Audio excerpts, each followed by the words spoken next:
Welcome to Food Savvy, empowering students with knowledge on science and security.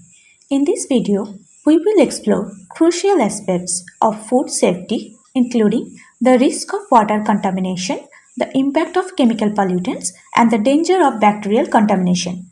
Join us as we delve into how these factors affect our health and discover essential practices to ensure safe and sustainable food choices. First, we will move to water contamination under quality testing. Water quality can be assessed through several factors including pH, conductivity, total dissolved solids, chloride concentration, and calcium levels. In India, water quality standards are provided and monitored by various authorities such as Central Pollution Control Board, Central Groundwater Board, and the Department of Water Sources, River Development, and Ganga Rejuvenation. First one is the pH of drinking water. The pH of drinking water can be measured using a pen type pH meter.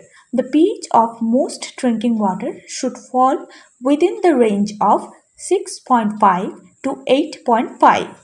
For this experiment, we use 50 ml of tap water and measure the pH using a pH meter. In this case, the meter shows a pH of near 7.4, which is within the acceptable range of drinking water. Next, we will move to conductivity of drinking water.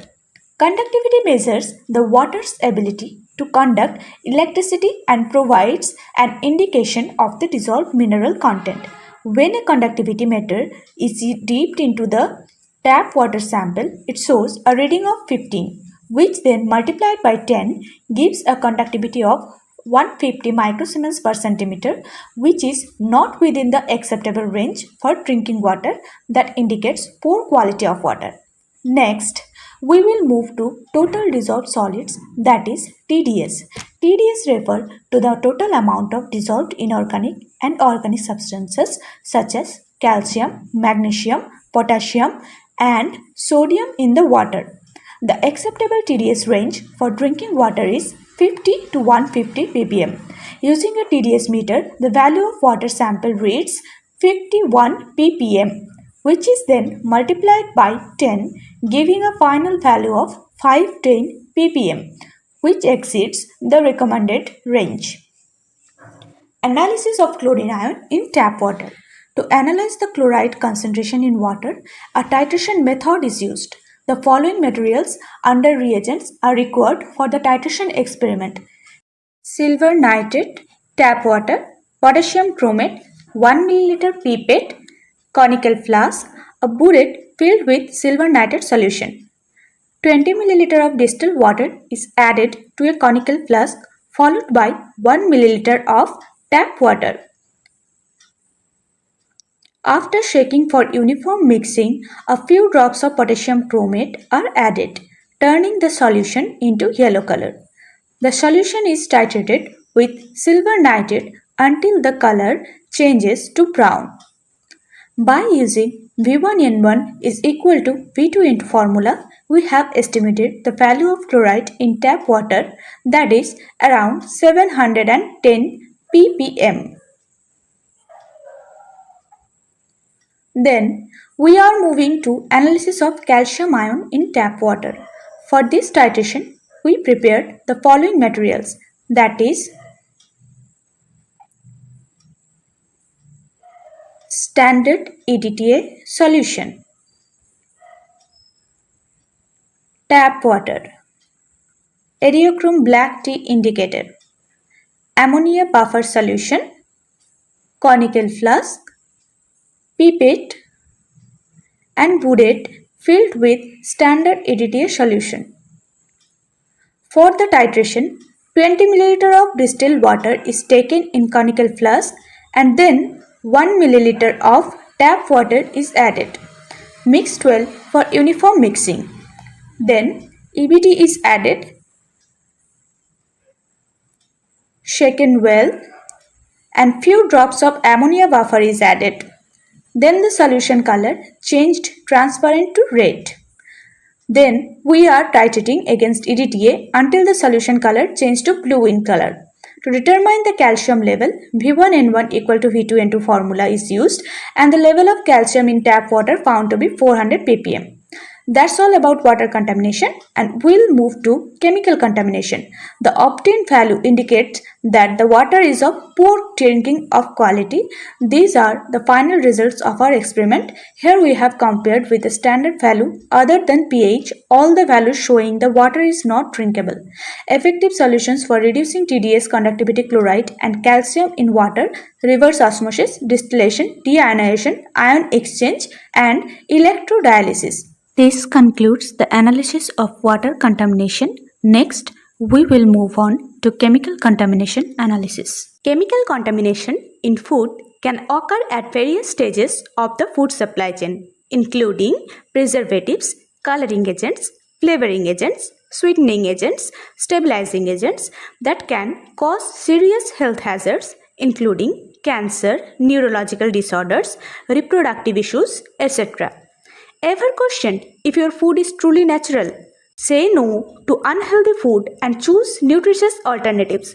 Prioritize natural, unprocessed options for better health and sustainability. So, it is very important to do exercise, drink water, and eat healthy, save food, save people, remove poverty. Now, let's go to the next session. As we know, several microorganisms are contaminating our food, which causes serious health hazards like diarrhea, vomiting, fever, stomach cramps, etc. So, let's detect microbes in contaminated food.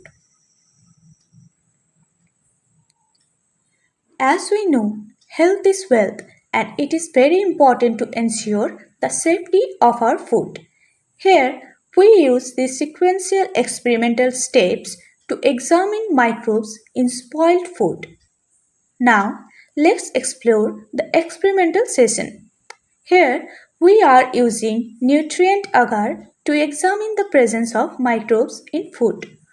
We are examining spoiled food items like vegetables, fruit, sweet, meat, and rice to detect microorganisms that causes food contaminations.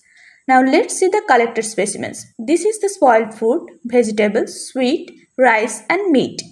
To detect microorganisms, small amount of specimen is taken in a cotton swab and streaked over nutrient agar.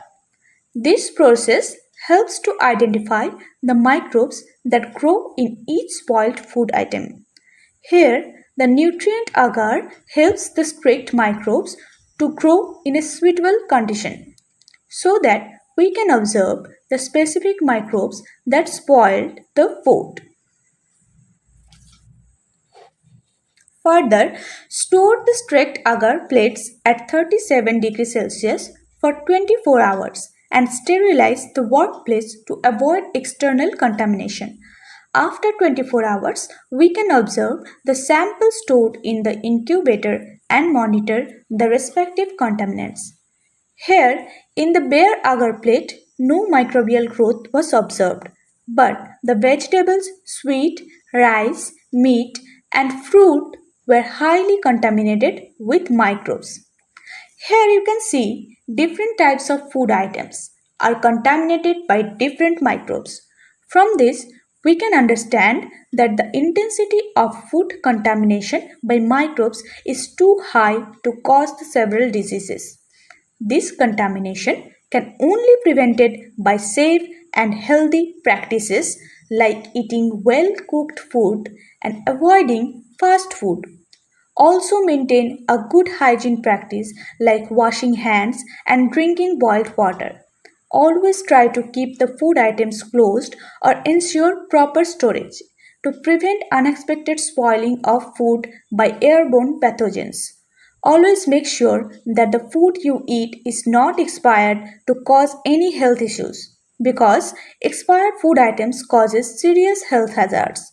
If the expiry date of the food is over, the rate of microbial growth will be more on it. So let's monitor the growth microbes in the strict plates after 48 hours. This is the microbial growth after 48 hours of incubation. It is essential to keep our food safe, so let's check methods to prevent food contamination. We are developing several food packages for extending shelf life and food preservation.